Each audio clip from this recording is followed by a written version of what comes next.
السلام علیکم دوستو، میں ہوں محمد آفاق خان۔ میں جب بھی انجینئر محمد علی مرزا پر کوئی ویڈیو بناتا ہوں تو اس کا یہ مقصد ہرگز نہیں کہ میں ویوز گین کرنا چاہتا ہوں یا میں مشہور ہونا چاہتا ہوں۔ باقی بھی اچھے کام ہیں، میں کر لوں گا، میں کیوں اس چیز میں پڑھوں اور گالیاں بھی سنوں اور دھمکیاں بھی سنوں۔ لیکن بات دراصل یہ ہے کہ جس طریقے سے وہ بازاری زبان استعمال کرتے ہیں علماء کے خلاف، being as a university student مجھے پورا حق ہے یہ سوال اٹھانے کا کہ آپ کو یہ کس نے حق دیا ہے کہ آپ دین کے سکھانے کے نام پر تمام مکاتب فکر کے علماء کے بارے میں ایسی زبان استعمال کریں کہ وہ لوگ جو علماء سے محبت کرتے ہیں، تھوڑی بہت عزت یا احترام کرتے ہیں، وہ بھی سب کچھ کرنا چھوڑ دیں۔ مثال کے طور پہ کسی نے ان کے اپنے اسکرپٹڈ کویسچن تھا، انجینئر صاحب سے کسی نے پوچھا کہ بھئی آپ اتنی اچھی جوابات کیسے دے دیتے ہیں، آپ کو کس نے بھیجا ہے؟ تو ان کا یہ جواب ملاحظہ کیجئے۔ علی بھائی، جس مہارت سے آپ ہر مسئلے کا جواب دیتے ہیں، اس سے قطعاً نہیں لگتا کہ آپ نے خود سے تحقیق کر کے ہدایت حاصل کی ہے۔ سچ سچ بتائیں، آپ کو کس نے ٹرین کر کے علماء پر مسلط کر دیا ہے کہ آج تمام فرقوں کے علماء اتنے پریشان ہیں؟ اللہ نے کیا جی مسلط۔ جب اللہ کسی کو مسلط کر دینا تو پھر پریشانی بنتی۔ اس کہہ رہے ہیں ہمیں آپ لوگوں کے بزرگوں نے اٹھایا ہے۔ آپ کے بزرگوں نے ہمیں بتایا تھا کہ دین وہ ہے جو کتاب اللہ میں ہے، جو بخاری میں ہے، مسلم میں ہے۔ جب ہم نے پڑھا تو سب سے پہلے آپ کے بزرگ فیل ہو گئے اس ٹیسٹ میں۔ اب آپ نے ان کا یہ جواب ملاحظہ کر لیا جس میں یہ کہہ رہے ہیں کہ بھئی مجھے تو اللہ تعالیٰ نے بھیجا ہے ان علماء کے خلاف، ان مولویوں کے خلاف، ان بزرگوں کے خلاف۔ پھر یہ آگے اپنی ویڈیو میں یہ بھی کہتے ہیں کہ ہمیں تو بزرگوں نے بتایا ہے کہ قرآن اور حدیث میں جو ہے وہ دین ہے۔ اب انجینئر صاحب، اگر یہ بزرگ نہ ہوتے تو آپ کو کون بتاتا؟ یہ بزرگ نہ ہوتے تو آپ کب 3-4 باتیں سیکھ کر یوٹیوب پر چینل نہیں بنا رہے ہوتے؟ یہ بزرگ ہی تھے جنہوں نے آپ کو بتایا۔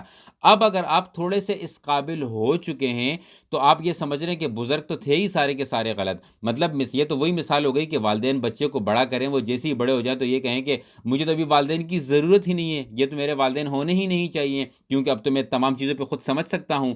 تو یہاں پر یہ کتنی غلط بات کر رہے ہیں۔ اب آگے ملاحظہ کیجئے کہ ان سے دیکھیں سوال کیا جاتا ہے اور یہ کس طریقے سے تعصب کی جانب چلے جاتے ہیں۔ خیر پہلے یہ چیز دیکھ لیجئے کہ یہ اپنے بارے میں کیا کہتے ہیں۔ تعصب سے پاک ہوں۔ میں کسی ایک ٹاپک کے اوپر بھی جب تحقیق کرنا شروع کرتا ہوں نا تو تمام مکاتب فکر کی کتابیں، ان کے علماء کو پڑھتا ہوں، پھر خود بھی کتاب و سنت دیکھ کے تو آپٹیمل سلوشن پہ پہنچتا ہوں۔ تو آپ بھی تعصب سے باہر نکلیں، آپ سب کو سننا شروع کر دیں، آپ کا علم بھی اس لیول پہ آ جائے گا۔ اب یہاں آپ نے سن لیا کہ یہ کہہ رہے ہیں کہ میں تعصب سے پاک ہوں، سب کو ایسا ہونا چاہیے۔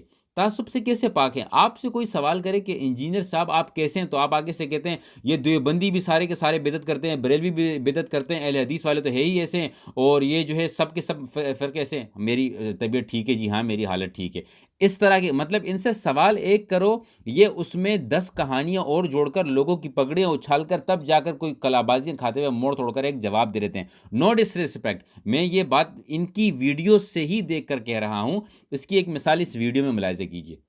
جلوس تو میرے بھائی اب سب نکال رہے ہیں۔ پہلے میلاد کے جلوس نکلتے تھے، میں تو پہلے جلوس کا نام آتے ہی نا مجھے دیوبندیوں پہ غصہ آتا ہے۔ یہ حضرت عمر کی شہادت کا جلوس نکالنا شروع کیا یکم محرم کو، حالانکہ یکم محرم ثابت ہی نہیں ہے۔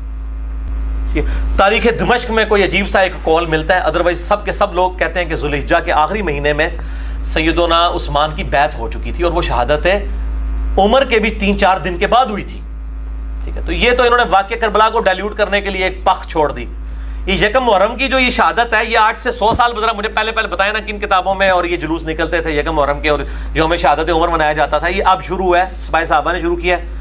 میں یہ پوچھتا ہوں پھر لعنت ایسے لوگوں پر جو حضرت عمر کی شہادت پہ تو جلوس نکالیں اور 12 ربیع الاول کا جلوس کو بدعت کہنا شروع کر دیں۔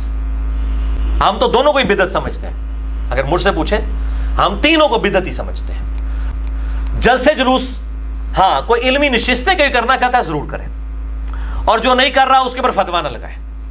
کرنا چاہتا ہے ضرور کریں، کوئی ایسا معاملہ نہیں ہے، کریں۔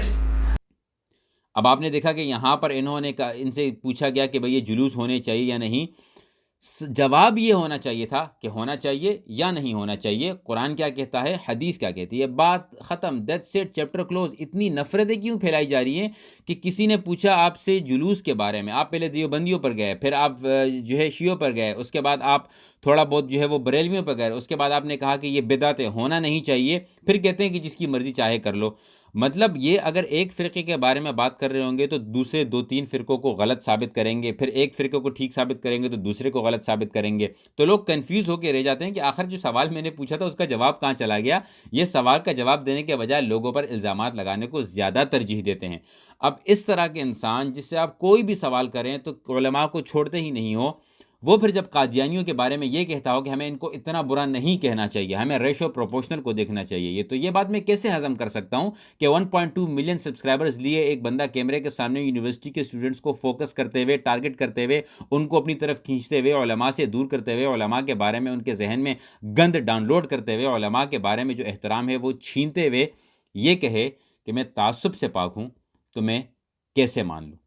میں نے پہلے بھی انجینئر صاحب کو یہ چیلنج کیا تھا کہ اگر آپ کہیں، آپ مجھے وقت بتائیں، آپ مجھے دن بتائیں، میں نے یہاں بہت سارے گوروں سے بات کر لیے، آپ کوئی عالم دین پک کریں یا جن علماء نے آپ کو چیلنج کیا ہے آپ ان میں سے ایک کو پک کریں، یہ گورے لینے والا معاملہ میں آپ کا مکمل کر دوں گا، کیونکہ ان کی ایک ویڈیو کے مطابق یہ تب ڈیبیٹ کریں گے جب کوئی آپ کیا کہتے ہیں کوئی گورا آئے گا ان کے لیے فیصلہ لینے کے لیے۔ پہلے یہ بات مجھے بڑی بیوقوفوں والی لگی، لیکن میں نے کہا چلیں ان کی خوشی کے لیے یہ بات بھی مان لیتے ہیں، گورا میں ارینج کر دوں گا۔ So end of the day what I am trying to say is, بہت سارے لوگ یہ کہتے ہیں کہ انجینئر مرزا کی اچھی باتوں کو سنو، غلط باتوں کو اگنور کر دو۔ بہت سارے علماء کا یہ ایک طریقہ کار ہوتا ہے کہ جب آپ کو کوئی بندہ برا لگے لیکن آپ یہ دیکھیں کہ اسلام کا کام کر رہے ہیں تو اچھی بات کو رکھ لو، بری بات کو چھوڑ دو۔ لیکن میں کیسے اچھی بات کو رکھ سکتا ہوں کہ اچھی بات کرنے سے پہلے 10,000 بری باتیں ہوتی ہیں؟ میں یہ کیسے کہہ سکتا ہوں کہ 30 منٹ کی اگر ایک ویڈیو ہے جس میں کوئی مسئلہ شیئر ہو رہا ہے تو اس مسئلے کے بارے میں کم بات ہو رہی ہے، دوسرے لوگوں کے بارے میں زیادہ باتیں ہو رہی ہیں؟ یہ بابے جو ہیں، یہ جو سٹوریز، میڈ اپ سٹوریز ہیں، اس سے تو ہم بھی ان کی مخالفت کرتے ہیں۔ بہت ساری ایسی سٹوریز جو بالکل سینس نہیں کرتے، ان کی مخالفت کرتے ہیں، لیکن ان سٹوریز کو علماء کے ساتھ جوڑنا، پھر ان سٹوریز کی بنیاد بنا کر ہر مفتی تقی عثمانی صاحب ہوں یا بڑے بڑے علماء ہوں، ان کے بارے میں کہنا، ڈاکٹر اسرار احمد کے بارے میں کہنا کہ بھئی یہ تو حدیث کے معاملے میں کمزور تھے، مفتی تقی عثمانی صاحب نے تو اپنے لوگوں کو پٹی چڑھائی ہوئی ہے، امام کعبہ میرے سامنے درود شریف نہیں پڑھ سکتا۔ تو یہ تمام چیزیں لوگ تھنک کرتے ہیں کہ ہاں یار یہ دنیا کس طرف جا رہی ہے۔ جو لوگ اسلام کی خدمت کرتے ہیں ان کا سب سے پہلا اصول لوگوں کو ایک یونٹی بنانا ہوتا ہے، ایک پلیٹ فارم پر جمع کرنا ہوتا ہے۔ اسلام کو پھیلانے کا پہلا اصول یہی ہے کہ لوگوں کو ایک پلیٹ فارم پر جمع کیا جائے۔ یہاں پر جب میں کسی عالم دین سے کوئی بات پوچھتا ہوں اور میں یہ کہتا ہوں کہ مجھے فلاں عالم دین نے یہ کہا تھا، تو وہ جب ان کو لگتا ہے کہ یہ بات شاید اس عالم دین کو نہیں کہنی چاہیے تھی، آگے سے یہ نہیں کہتے ہیں کہ نہیں اس کو سننا بند کر دو، اس کو کچھ نہیں پتا ہوگا، وہ آگے سے کہتے ہیں شاید انہوں نے آپ کی بات کو دوسرے کانٹیکسٹ میں سمجھا ہوگا، اصل میں یہ بات اس طرح کی ہے۔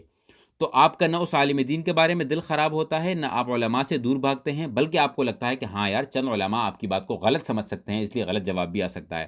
سو پلیز میں یہی کہوں گا کہ اس انسان سے تب تک دور رہیں جب تک یہ اپنی کلیریفیکیشن نہ دے دے، جب تک یہ علماء سے معافی نہ مانگ لے، یا جب تک یہ علماء کے ساتھ بیٹھ کر بات نہ کر لے۔ جس علماء پہ اس نے انگلیاں اٹھائی ان کے ساتھ بیٹھ کر ایٹ لیسٹ بات کر لے، جب تک باتیں کلیئر نہیں ہو جاتی، جب تک آپ کے علماء پرمیشن نہیں دے دیتے، I don't think that we all should be following him for any reasons. اس کے بعد بھی اگر آپ فالو کرنا چاہتے ہوں تو یہ آپ کو پورا حق ہے، یہ آپ کو پورا رائٹ ہے۔ اللہ تعالی ہم سب کو گمراہی سے بچائے۔ Thank you very much, take care.